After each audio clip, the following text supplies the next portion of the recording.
You also look at these openings now. The Jets will be open. The Saints are open. Maybe the Bears is. I'm just curious of all of these potential openings. Jacksonville, like what's going to be the most attractive job out there?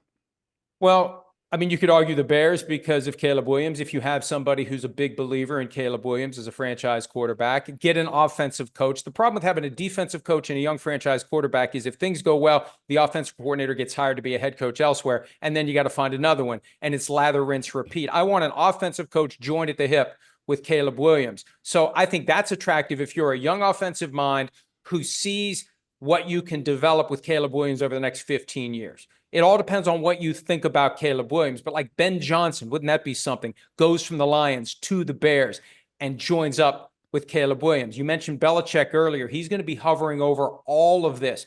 Who's going to be interested in basically giving the keys to Belichick? I think Jacksonville makes a ton of sense if they make a change there. But we're into the months, Dan, where even if teams haven't fired their coaches in season, behind the scenes, they're thinking about what they're going to do. They're deciding what they're going to do. They're talking to people through back channels. It never gets reported. It never gets mentioned. They don't just roll out of bed the day after the season ends and say, I think I'll fire my coach.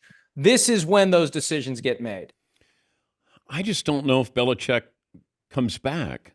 Now, maybe the all-time victory record is really important, or maybe to show that I don't need Tom Brady to win a championship, but feels like Belichick, you got a young girlfriend, you got all of these jobs, you're having fun.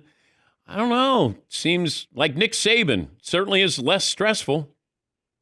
It all comes down to how badly you miss that dopamine rush of winning, of cracking the code on a defense or an offense. He's the best game day coach in NFL history. The personnel issues are what caused the ultimate problems in New England. And Jacksonville seems like the perfect place where he can go, take over, get the band back together. Josh McDaniels, Joe Judge, Matt Patricia, bring them all back. And I mean, when you consider what the Jaguars have been through, and they had Urban Meyer 3 years ago, they could do a lot worse than Bill Belichick. And he could go down there and bring a standard of performance that they've never seen before if they would get to a Super Bowl.